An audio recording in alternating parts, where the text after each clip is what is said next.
On March 17, 2000, the first chapter of Sixawa Keiichi's novel series Kino no Tabi, The Beautiful World was published in Dengeki HP.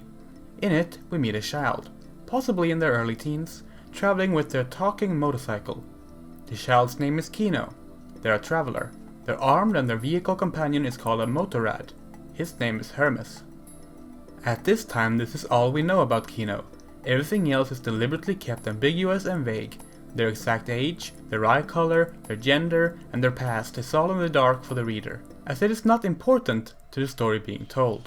The story of a traveler seeing new places, meeting new people, learning new worldviews, and moving on to their next destination.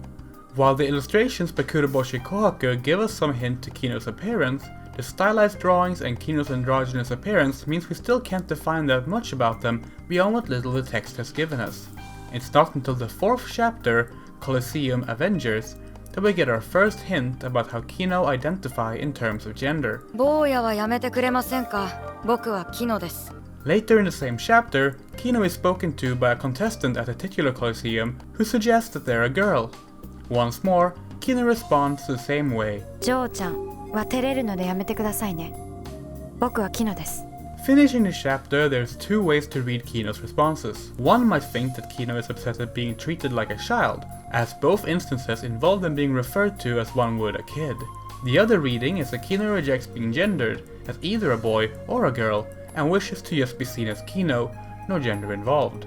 The answer to which reading is accurate lies in further exploring Kino's character, and most importantly, their past, which, fittingly, the very next chapter, Otona no Kuni, Human Rights, sets out to do. Chapter 5 takes us back before Kino was traveling, where suddenly the pieces start falling into place. With this chapter, and the other origin chapters that would follow, Kino's initial journey to becoming Kino is explained. Raised as a girl in a vicious country, their life was saved by a traveler. Fleeing the country, they took the name of the traveler and tried to learn how to survive on their own.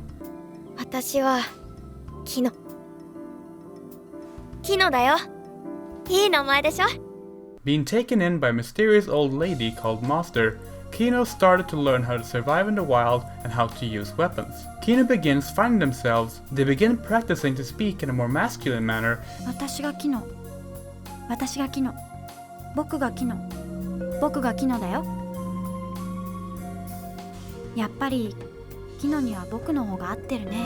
From there on, Kino rejects being called a girl, while also rejecting being called a boy. Kino doesn't want to be defined by gender, only as their own self. Kino has no gender, they're simply Kino, an agender traveler out to learn about the world. The author of the series, Sixawa, has also commented on Kino's gender, stating that he didn't initially intend for it to be ambiguous, it just turned out that way, and that Kino themselves doesn't really think of themselves as either boy or girl. 18 years and 21 volumes since the novel series first started, Kino remains of the same mindset. While their speech fluctuates between masculine and feminine now and then, they don't consider themselves a gender and will refute those who say they are. This makes Kino a fairly unique protagonist and, as a result, a repeated victim of poor localization. Which is what we're here to talk about today. Kino's gender and how it's been treated in localization. Kino no Tabi, The Beautiful World have seen various Western localization efforts over the years. The 2003 anime was fully localized with both a dub and subtitles. That one was also released in Swedish, but only with subtitles. The first volume of the novels made its way overseas. The 2017 anime also had a dub and a sub, courtesy of Funimation and Crunchyroll, and is an upcoming localization of one of the manga adaptations in 2019. So let's start with the first thing that officially made it to the West. ADV's 2005 DVD release of the 2003 anime. The 2003 anime is an interesting adaptation in that it's fairly different from the source material. A lot of anime original story beats are added to hide the serialized nature of the original story, and it's overall a very solid series with a unique feel to it. The localization was a very ambitious project, making sure to keep terminologies accurate while also giving the dialogue a natural feel for the dub. The performances are strong as well, which is why the dub is often used as an example of how a good dub should be made.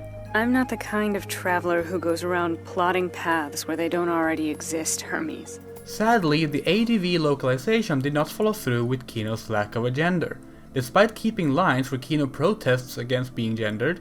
Please don't call me little boy. My name is Kino. Will you please not call me miss? It's a bit embarrassing.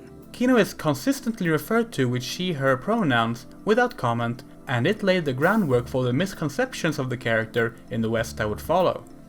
And yeah, the Swedish version also genders Kino all the time.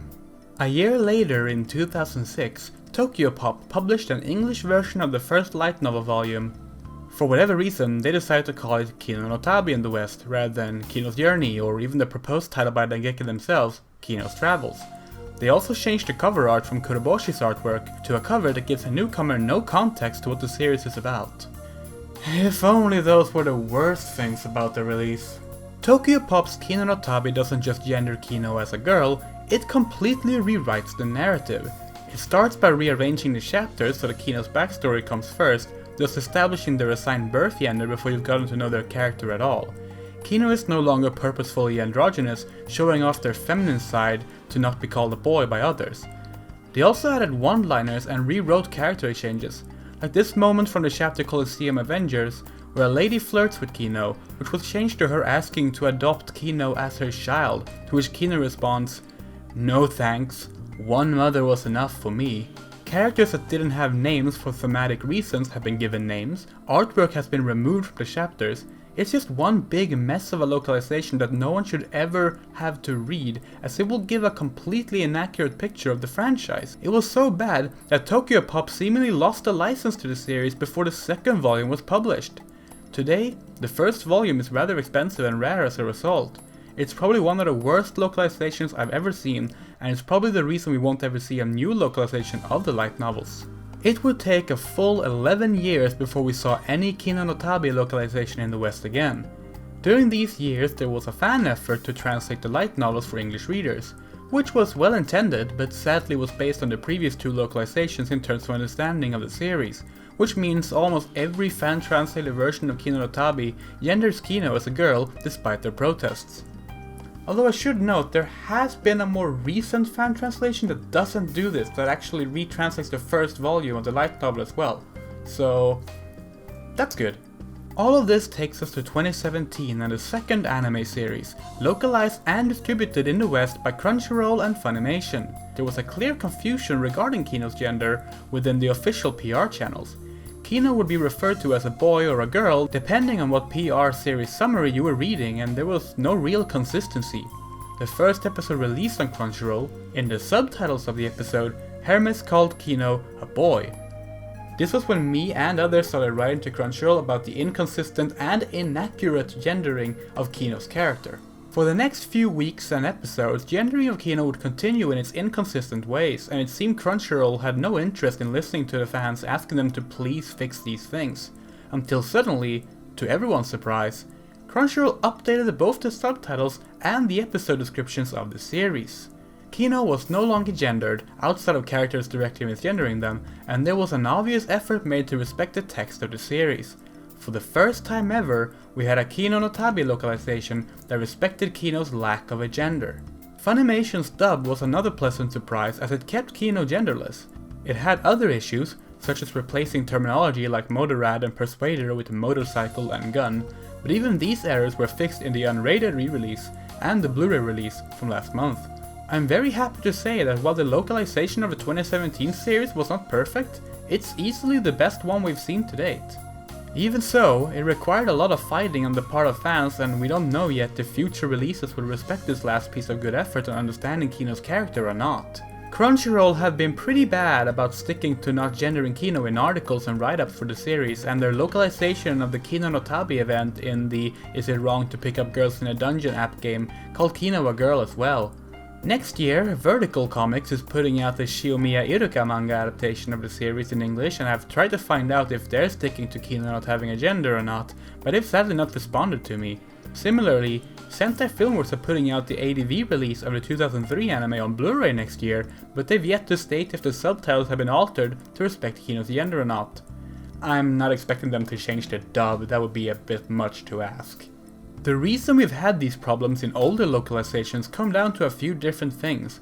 There's the obvious fact of Westerners just not being fond of things not having a gender. This is why genderless fictional creatures like Kirby are given genders in the West. I guess we just find it confusing when something doesn't perfectly adhere to the cis-normative binary. Thankfully, we've gotten better at these things. Last year, we even had the official English localization of Fate Grand Order refer to Astolfo as singular they-them pronouns in their bio. That's huge, considering the fanbase hasn't been very good on that particular aspect of the character. I'm just hoping that from here on out we can be better about Kino's gender, or the lack thereof, as well as just being a bit more open-minded about the idea of non-binary and agender characters in general. I mean, it's what they deserve. They're a good kid. Don't gender them. Please. I'm not gonna let anyone gender you. And that's the story of Kino's gender and how it has been treated in the West. If you like my content, you can subscribe, like the video, leave a comment, become a patron on my Patreon, there's a link in the description, and you know, just follow me on Twitter or whatever else you might want to follow me on. Oh, and happy holidays, and welcome to the 12 Days of Anime!